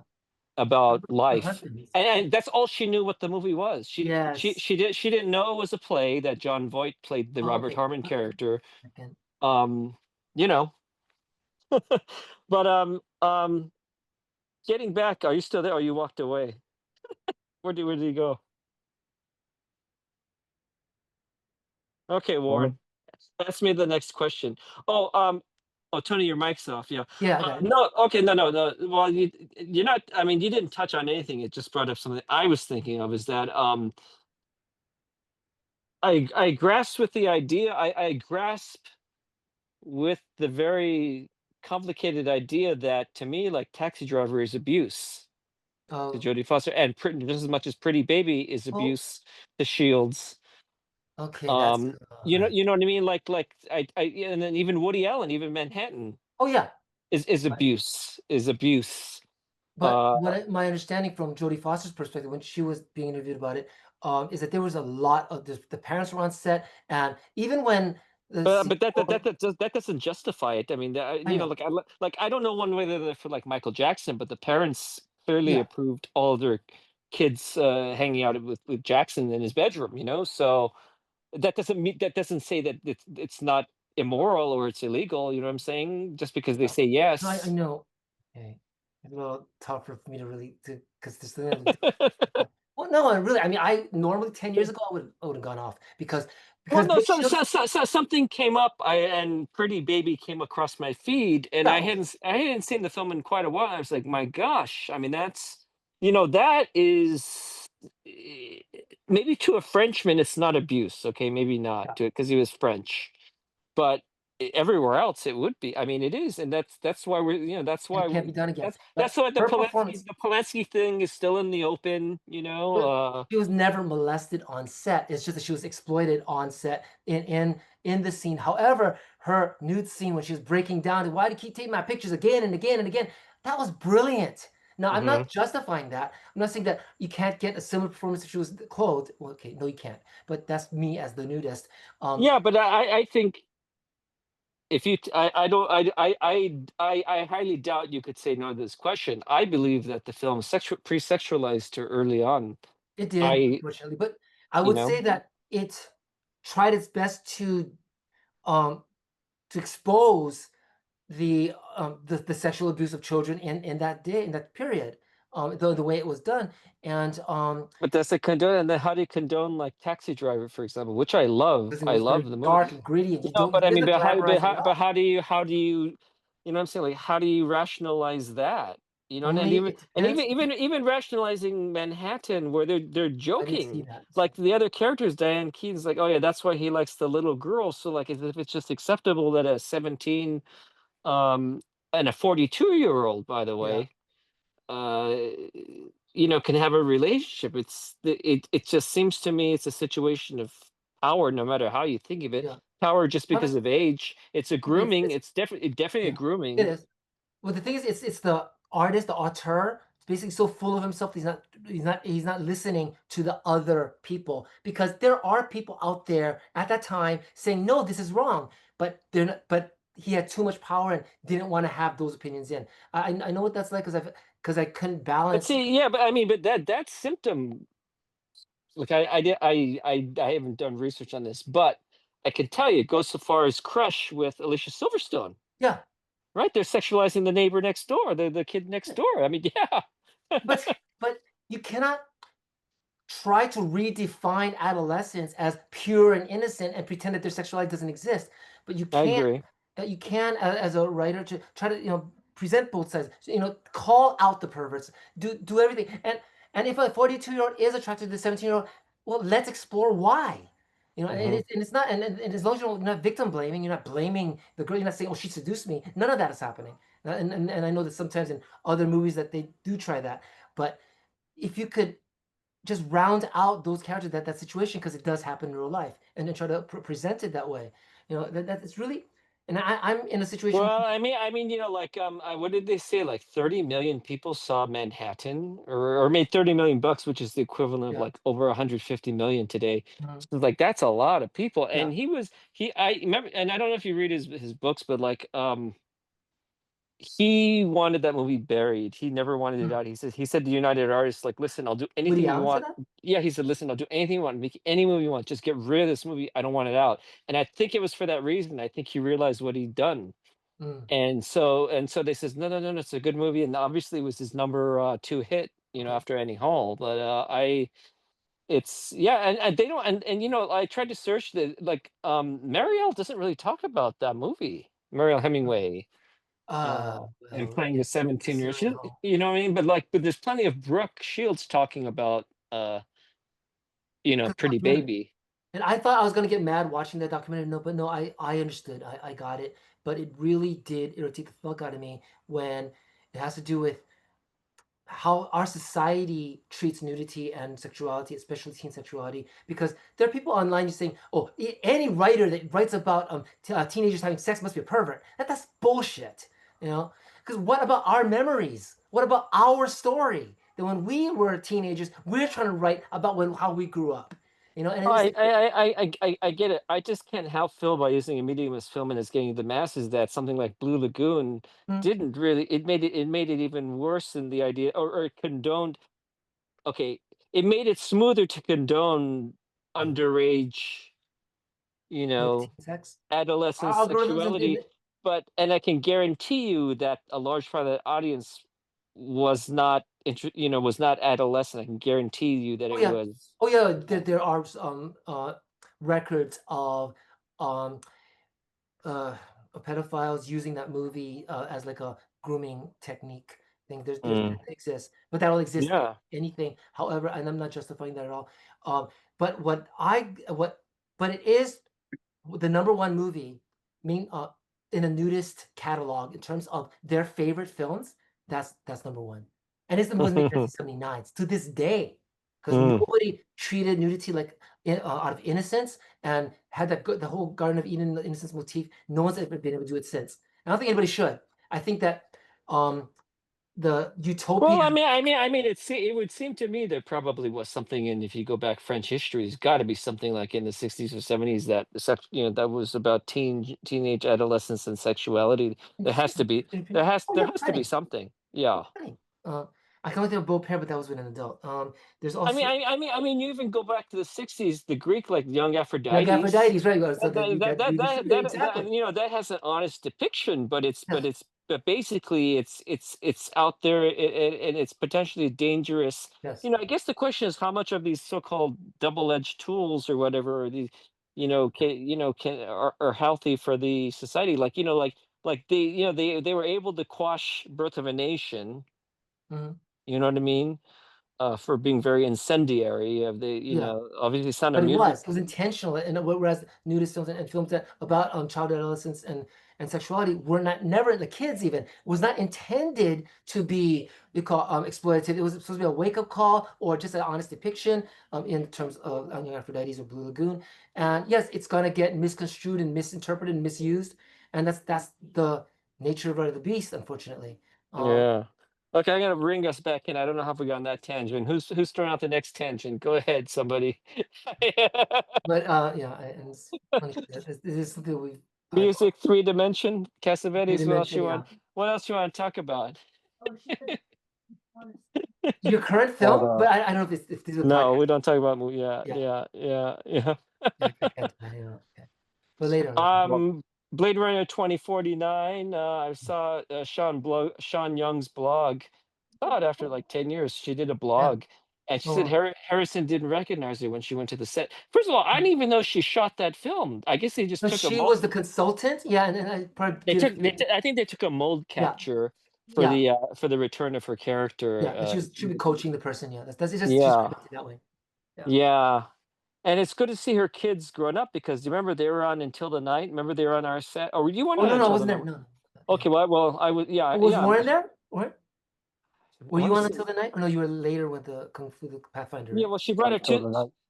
she brought her two Okay. sons, and one of them is a prop master, and he was the prop master Oh, or in props on Blade Runner oh, 2049. okay. Okay, wow. But she felt, I feel bad for her because she felt upset, and she was, first of all, she's the star, she's the co-star of the movie. She's not even in the sequel. She's recreated as an AI character, right? Obviously. Well, the character doesn't age because she's a replicant, so Yeah, I know. you know. Well, I mean, couldn't they have done like a Scorsese Irishman kind of thing with her? So that's, and then the fact that Yeah, Harrison didn't recognize her, that was a little, felt kind of bad about that, yeah, so. yeah. It is. It's a tough business, and it's unfortunate. Yeah. And even like with Getting, what? oh, just one more thing I have to say, just getting back on this sort of adolescence and sexuality. So anyway, so I saw the 50th anniversary of Jaws tonight, and feeling Jaws is this sort of family, oh, all this, it's very easygoing, but within the first 1 minute of the movie, you have people smoking weed, Mhm. taking off their clothes, about to have sex. Yep. She's skinny dipping. So Yep. like, and that's Yep. It was 1975 considered. for you. Yeah. Yeah. 75 for you. Very, Exactly. I mean, Clash I'm of the Titans had a topless woman breastfeeding. when I look back and I revisit some of these movies, I'm like, wow. Like even like Cuckoo's Nest, he's in a correctional facility because he was with a 14-year-old. Did you Who know was? that? Jack Nicholson, and Cuckoo's Nest. Oh, okay. He was in corrections because he was arrested for having Oh, sex with, and like. they probably never followed up on that thread. And yeah, Yeah. yeah, they don't. They say, okay, well, like you should stay here for a little while, or like it's The real not. reason, I And bet, is because they don't know how to do it. he tries to convince the doctor, like, this is what a 14-year-old is like. I don't care how you justify that, but he's like, yeah. So Well, anyway, obviously, the writer had no clue the ramifications of that, and it was it's like didn't know, she just didn't know how to do it. Um, well, first of all, I'm not even sure that's in the book, that scene. First of all, because first um, of all, the book is from the point of view of the right, Indian, the right, Chief Brumden. okay, which is And that probably why. and that's the way Ken Kesey wanted the movie done, because and Yeah. Michael Douglas, the producer, argued, because Jack Nicholson was the star of the day, but apparently the book, which I haven't read, like you can't trust Chief Brumden's viewpoint because he's mentally ill, but he's narrating the Okay. book. So Well, what's the reality? why would he lie about certain the charges that people are being incarcerated for? It just sounds like a Well, he's throwaway. mentally. You're reading. It's sort of like the what do you call, Catcher in the Rye. Yeah, Reading the reality through this guy, and you can't yeah. trust his mind. You know. Okay. Well, there's Yeah. usually a logic behind the illogic. So, and Well, I was wondering, are there other books like that where we're going through the person's viewpoint, Lolita and, is, and we can't yeah. trust his viewpoint. What'd you Well, say? Lolita is definitely one of those, but I Oh, don't okay. I haven't read, so is it really? Is that written from the point of view of the from Humbert's novelist? point of view. Yeah. But Oh. do I really? Because I just seen Adrian Lyne's version, and I just that last scene just got me. But it probably was not never in the original. So what can I say? The idea that he sees Dominic Swain as a grown woman and says, "Hey, I could have loved her," and that to me is the tragedy that he didn't have to be this pedophile in the first place. It's not that's a very simplistic explanation, but But I'm not even talking about that subject. I'm simply talking about has there been a book or movie that we were going through a point of unreliable view, narrator. and there exactly. Yeah. Warren, do you know? Uh, No, I don't know. well, would Charlie Gordon be a not really. No, Like I'll tell you. I'll bars tell for you. Algernon? Well, I'll tell you. American Psycho, Well, right? okay. Because Alright. that's point of view, and you can't trust what he's saying. Mhm. Um, And also there was like he might not have killed anybody or something. Oh, you Huckleberry know, Finn? I Huh. Gone Girl oh, too. Girl on the Train, really? Wow. Look at oh that. well, I mean, and if you want to go back, you really could say Cabinet of Dr. Caligari, the movie. I mean, that's because you're looking at everything through his Yeah, viewpoint. yeah. I'm sure that the walls were not at angles, but Mm. but his actions, I mean, so you can't. I mean, there's a lot that come into it. Like if you think about it and you grasp here and there, even like the Twilight Zone episode where he's on the TV set and that's Yeah, his life. So we're seeing him through his eyes, living his real life, but it's really a yeah. TV show. Mhm. Uh, so that's what. But I was just curious because I like the fact that that gives the filmmaker creative license if you're or writer license that if you're going through this point of view of your protagonist, you could write whatever you want. Yeah. But you have to see, I guess, And then at what point do they trust you that you're telling the truth? Because maybe it is the truth for the writer because he's mentally it's his unstable. truth. Yeah, it's what he believes, but then for an unreliable narrator, you have to see how the other characters act. Um, I'm thinking that the one with the Right. That's true. That's true. And I wonder if there's a book like that where he describes how someone reacts to him or her. Yeah, I'm curious. Yeah, you know, yeah, unless the guy has Huckleberry Finn in it, so I assume that that could be counted. yeah. He's a kid; So he doesn't think know. about that because these are subjects that I keep going back to on these shows because nobody seems to can answer them. Or maybe they're I don't think they're that deep. I don't think they're they're that deep questions. Well, I've been Um, watching Synecdoche, and I just thought that was oh, really, Synecdoche, yeah, Synecdoche. yeah, That's a good movie. yeah. I felt a little not self-indulgent, you know, a little Yeah. pretentious, but toward the end, I appreciated it more. Um, Warren, what movie have you seen recently?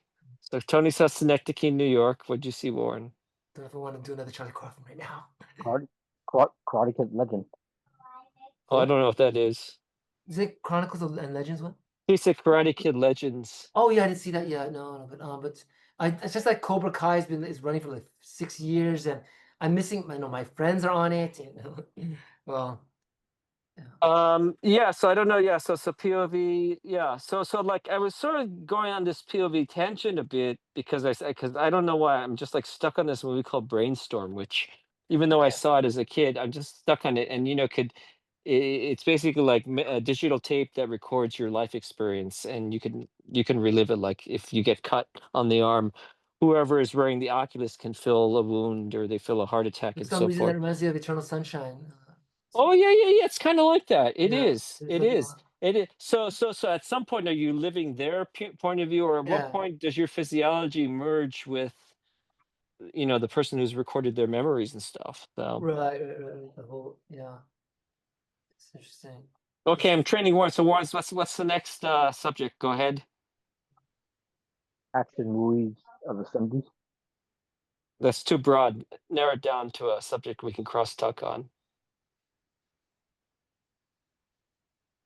Go ahead.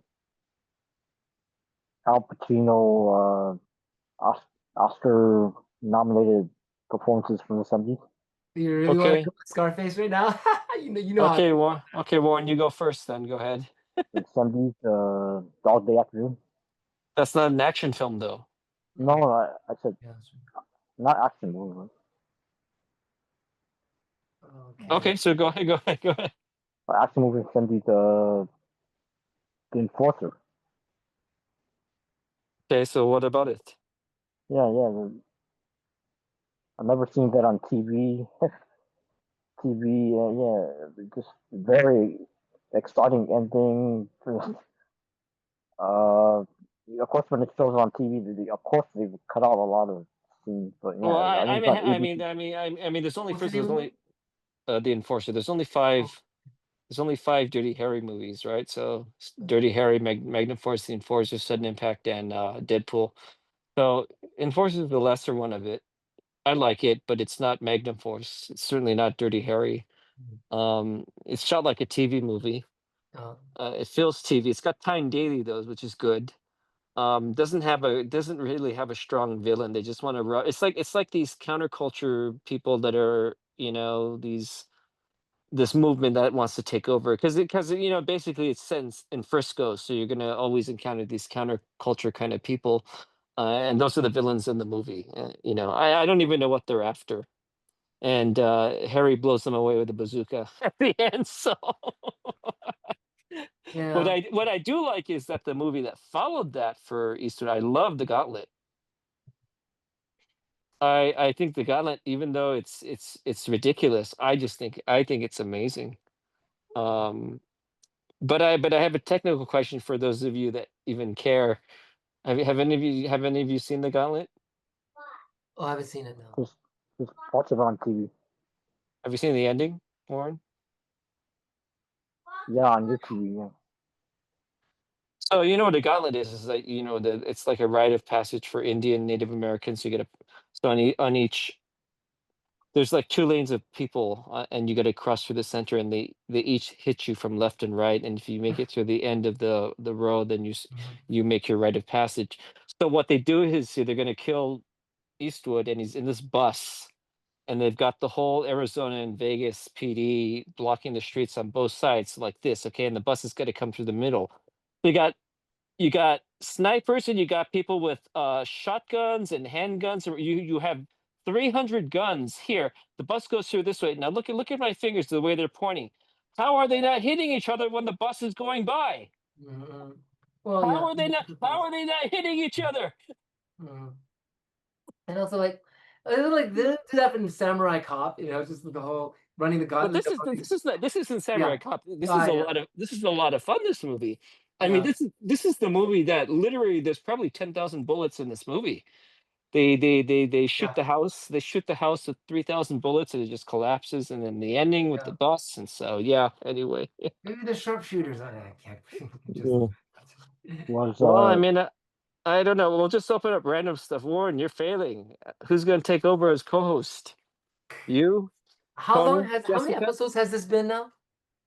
Oh, I don't know. This isn't really an uniform show. It's just whenever we feel like it, whenever we want to say anything or check Okay. in. Like I might come in at 2 o'clock or 3 a.m. and just start talking. I basically it's sort of like sharing consciousness. So for example, I would say to you, like for example, I would say for example,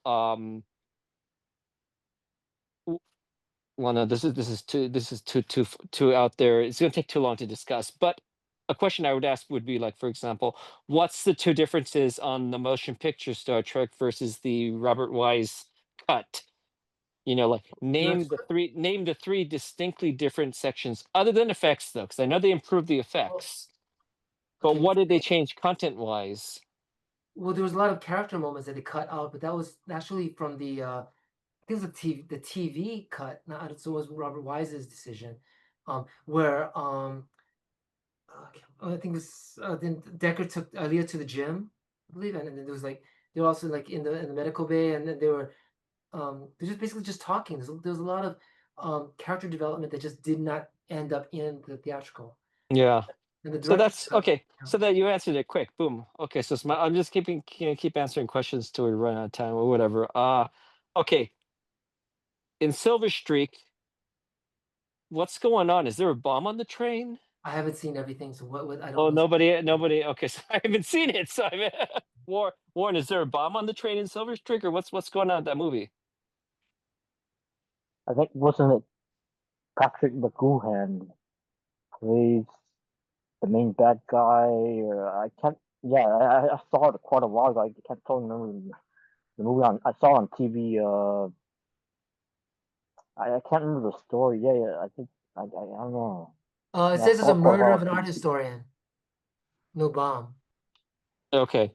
So I don't, yeah. So that's a movie I want to see. I'm trying to make a list of stuff that I want to that's on my list, a whole mixture of stuff. Oh, by the way, getting back to that music question. So Mannequin has Nothing's Gonna Stop Us Just Now. happens now, yeah. But was that written for Mannequin or was it not? I don't know. See, if it was written for Yeah. Mannequin, then it doesn't count. If it was Yeah. not written for Mannequin, see, I think it came out the same year, so Yeah. it leads me to believe it was written for Mannequin.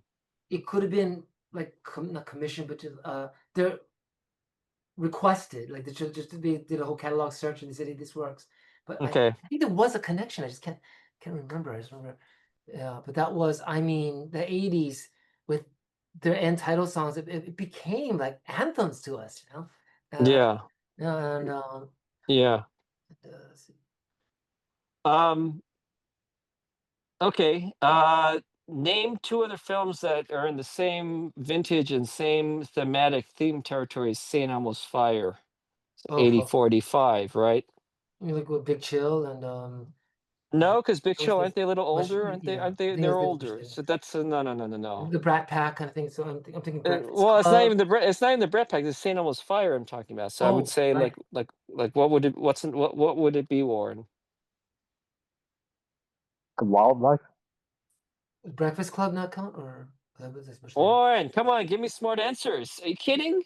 How's the wildlife compare in the same demographic as St. Elmo's Fire? Are you kidding me?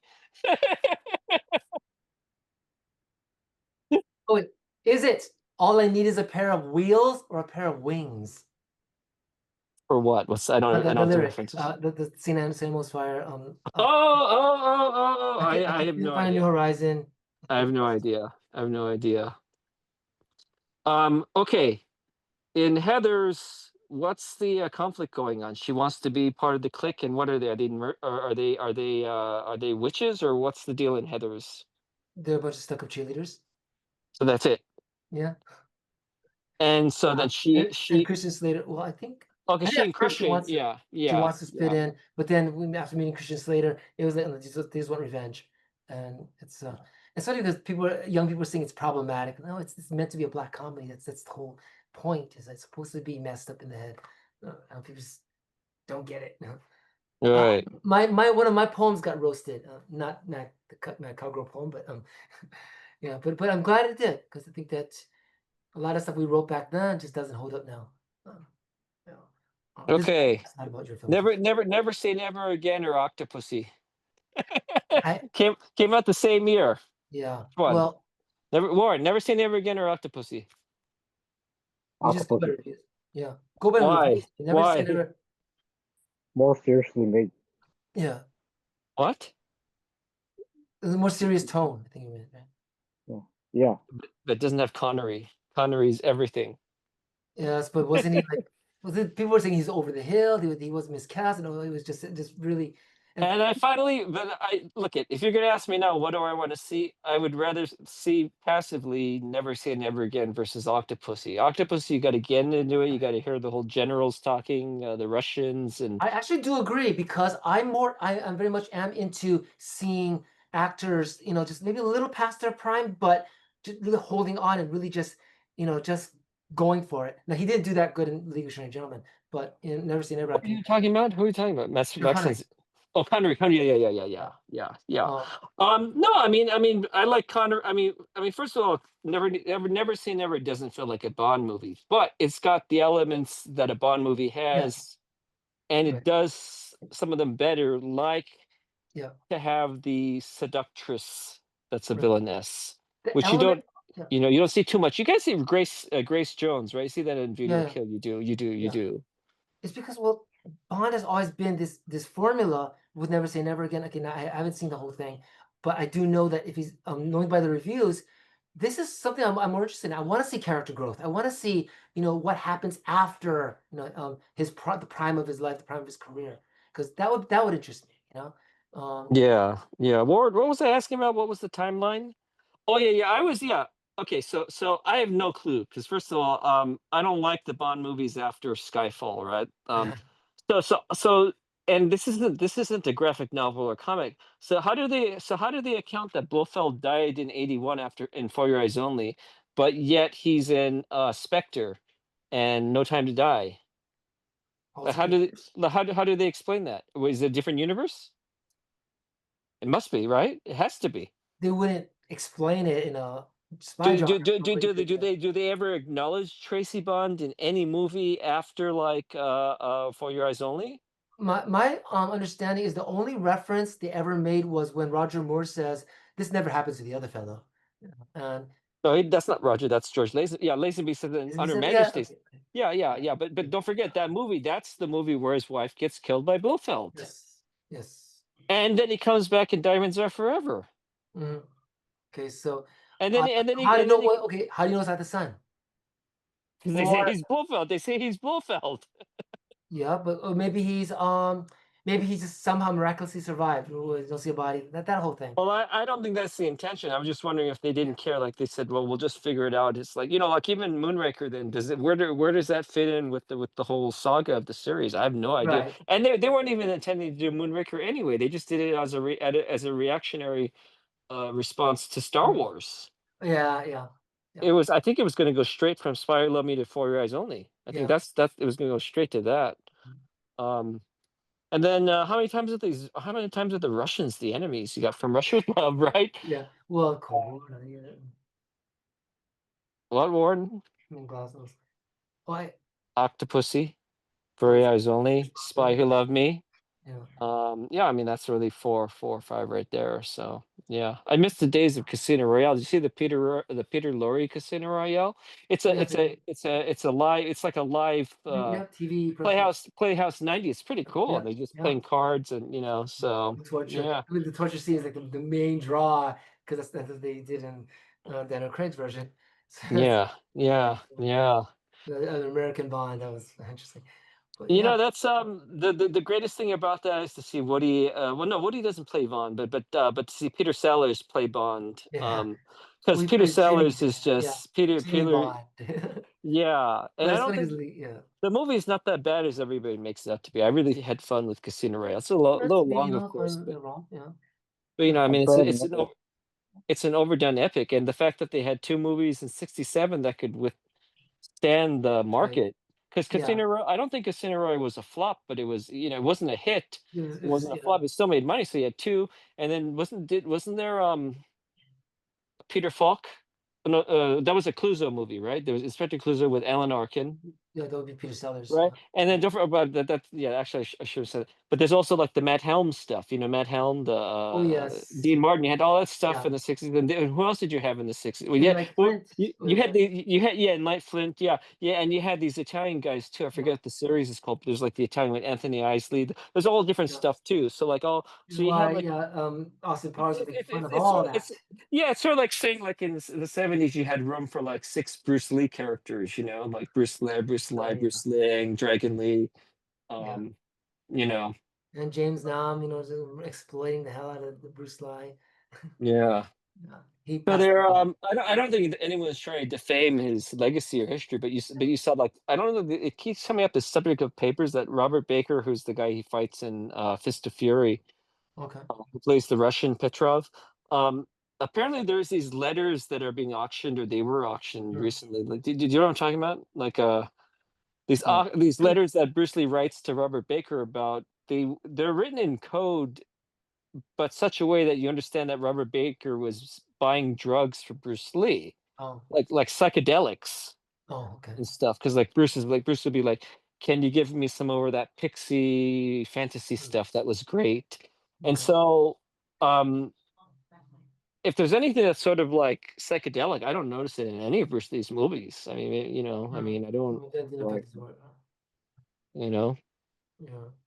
Oh, Warren, since you like that movie Into the Dragon, I want to know why is that lady frozen in the drug lab?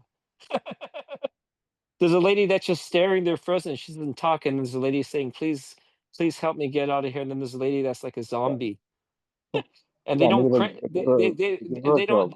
they don't credit her. I want to know who that lady is. They gave her a drug, or did experiment. I don't know. Yeah. Because it's just in real life maybe a background actor didn't know how to act, but in the story maybe just somebody on drugs. Okay, Deer Hunter or Apocalypse Now? Oh boy, okay.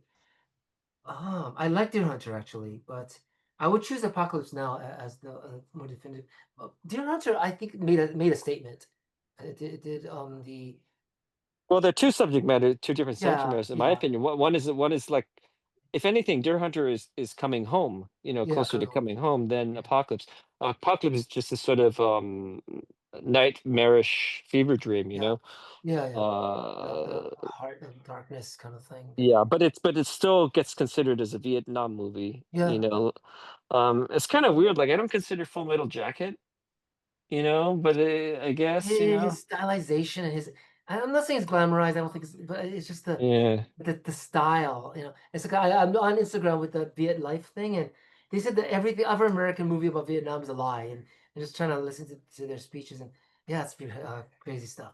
But I get it. It's because the Vietnamese still they revere Ho Chi Minh and what you guys are experiencing in Westminster. Well, they don't. They only know, their own little world, and it's not like that in Vietnam. Okay, so I don't know. Yeah. What was the first? I mean, can't say documentary. What was the first Vietnam movie then? Narrative. Ooh, I don't know. oh. Oh, the first out of the last of the Hollywood telenovela is really makes a the statement. the Battle of Uh, Algiers. No, I just uh, kidding.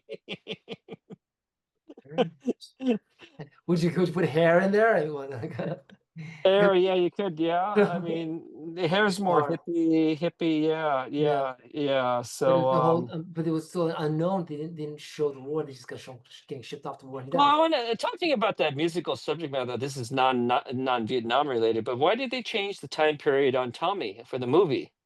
Maybe because the time it was going to be released, they felt it was. No, no, no, no, no, no, no, no, no. Like, isn't the song "Got a Feeling 21's gonna be a good year"? And they change, and Oh, isn't it changed it? I got a feeling 51's gonna be a good year. Or they yeah, they yeah, yeah. changed it. So why did they do that? Remember I asked Dee Magno? um, No, you didn't know that the didn't song know. "Got a Feeling No, 21." I think I remember reading about it. they Uh, changed it. okay, I Maybe it was read about it a long time maybe it ago, was but gotta be 61 is gonna be a good year. What does Tommy take place in the movie version? oh, Yeah. guessing present day. But I'm thinking, if they changed anything, it's probably because time has passed since the play came, the album came out, and the movie came out. So that's probably the only reason why they changed years. Um, but I don't know if they were trying to tie it into any specific. No, that doesn't make any sense because the Who recording was 60. Yeah, yeah. No, it doesn't make any sense. 1969. Mhm. Yeah, it doesn't make it. Still, That but doesn't make Tommy, any sense. Yeah. when they would play Tommy at East West Players, and I said, and I know Dee Dee Magno's in it. Whoa, there's no teenage girl in Tommy. Oh, she plays the mom. Yeah. Oh boy, I met Dee Dee later. And yeah, yeah, she's fantastic. But yeah, um, So this, I don't know, like I don't even care anymore. But like this Freakier Friday, I don't know. I can't. Although I like the young cast, but I just can't. And I don't like Lindsay Lohan's look anymore. Is Yeah, it? I like no, no, I miss it was it John what's his name and there was just Jodie Foster, Patty, not Patty Duke, who's the mother in the original, What? and then the guy was John Aston, right? It was John Aston. So, well, Patty Duke was the husband would be So in the interesting. first Freaky, Yeah. and Barbara it's something. oh, Barbara Harris, that's right, that's right. Okay. And what's in yeah, what's Robert Harris. what I like is that like okay, now everyone's like, oh yeah, yeah, Disney this, these movies are great. But like at the time, like Disney movies weren't they were like, oh, it's only just a Disney movie, like Yeah. Freaky Friday. I They take it weren't seriously. yeah, or Cat from Outer Space, oh, just a Disney movie, like even Yeah. like the Black Hole, they were like, oh, Disney can't do a Star Wars movie, like like Yeah. even like Tron, they Yeah. really never really got out of that Disney element. But Tron just was But it but felt but no, just but as no, a but what my point is now it's such a whole different yeah. image That is something that I would be because there's this whole thing outside of Hollywood where Disney's so woke, but is that a problem in where you guys are in terms of what industry? I'm awake. I don't know what that means. Well, well, so much every cast ensemble has to have a gay character, a lesbian character. Oh, Yeah. Um, are you talking about like Wicked stars Ariana Grande and what's her name who plays the witch? Is that what you're well, talking about like that? not so much, but yeah, I mean, Wicked does get accused of that, but a lot of TV shows, Marvel, all the Well, Marvel I mean, movies. Yeah. I don't know if it addresses it, but do they address her Hispanic heritage in Wicked? Well, no, Right? because So there's they don't do, no. so they don't cast it. They just cast it purely for look, right? Because Yeah, yeah. yeah, And because and because Alphaba's I was green. well, I was just wondering when you do that for like books, which because that was a Frank L. Baum book. Mm, When you do that to books and you change their either gender or their yes. race and their culture, what happens to to the underlying themes of the book Message. then? Um, I don't think it affects Wicked only because of the fantasy element. And Ariana Grande, I mean, she passes for Caucasian, but um, I don't think that there was any. I mean, I guess wouldn't that be sort of like no, Pearl Buck writing The Good Earth? I mean, she wasn't Asian, right? I mean, no, you no, know, but she's right? an I mean, observer. She lived there. I well, think that's she said true. Yes, yes, but isn't that sort of wouldn't that be sort of like Out of Africa? Isaac Dennison, maybe she lived there, but she's reading. She's from the point of her a South, observations. for like a South African, Perhaps. But the what person. But yeah. I included Pro Buck's little cameo in a novel that a ghost wrote. And she said, I read about mothers. I read about what it was universal. And I think she focuses on that. I think that's the more Okay, I mean, maybe people don't give a shit that it's changing the gender, or that maybe they don't care. Like, I mean, isn't that what yeah. West? If It I didn't depends. It watch, depends. I didn't watch Spielberg's West Side Story. Doesn't that do that also? Well, What no, but that was an ethnic movie story anyway. West Side Story, right? So what you that say? was Yes. yes. So Like that works. Natalie Wood was playing Yes, she's brown what's face. Yes. Cuban. No, Yeah. no, And Costa Rican. wasn't Tony, not Tony, Wait, Puerto Bernardo was Rican, played by a Puerto Greek Rican. guy? Yeah. Um, Bernard for the movie. yeah, for the original. George Chakiris is Greek. Yeah, that's right. Yeah. Yeah. Yeah, So but like he played he played Tony originally. Then he played Bernardo. He okay, was yeah, Tony yeah. on Broadway. Broadway, okay, Yeah, that's right. Yeah. So I mean, yeah. if I think that if it affects the story, yeah, but things with Wicked, Wizard of Oz, if it's about the farmers, well, a lot of farmers were Mexican, so um, it's about the taxes and the of the farming community and how the politicians and basically it was making fun of the world, the gold standard versus the silver standard. That's why there's a yellow brick road representing gold. So Okay, so I mean, so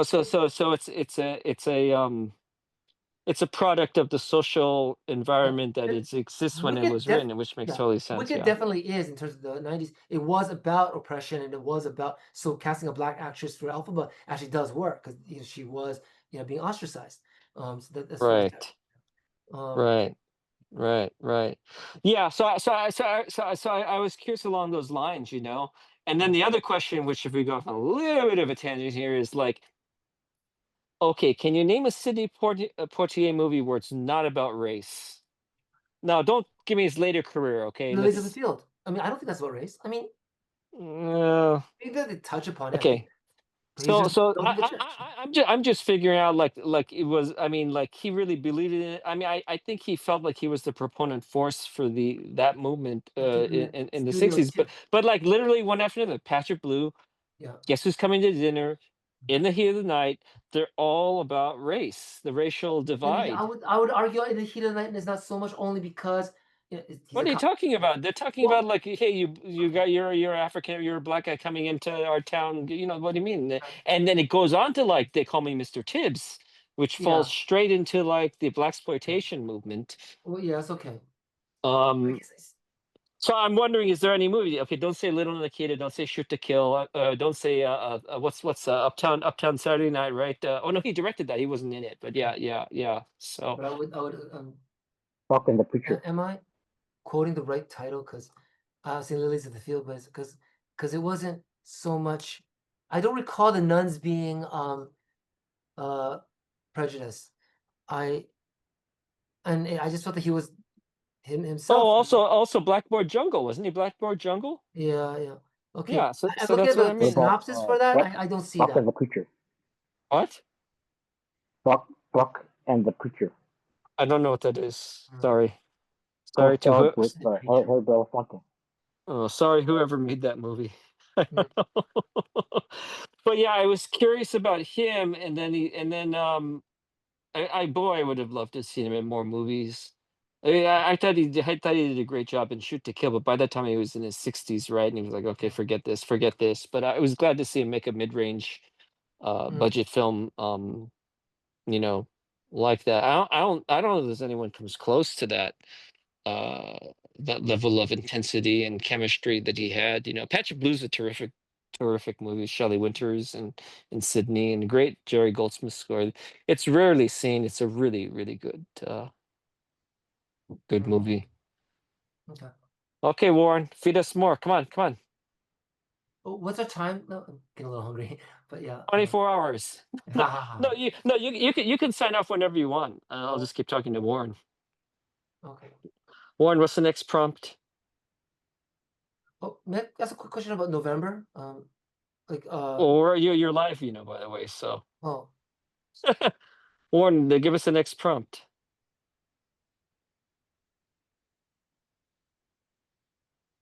Uh, um, Come on. independent comedies from the 80s. Independent, what does that mean? kind From of independent. 80, And that's from 80, Porky's? No. 80, yeah. Well, Porky's isn't an independent movie, but I don't think Yeah. that's what he has in mind. I don't think that's what he has in mind. Is that what you had in mind? Porky's? Oh, It's like, or you think the I think ones I that think made? I think you have in mind like She's Gotta Have It, Spike Lee. Oh, oh yeah. comedy.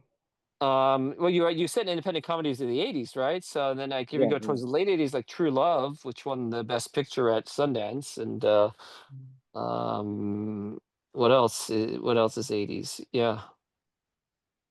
Maniac. No, I don't know. That sounds so familiar. Oh. Sorry, it's a bad movie. Okay, that actually is a quote from a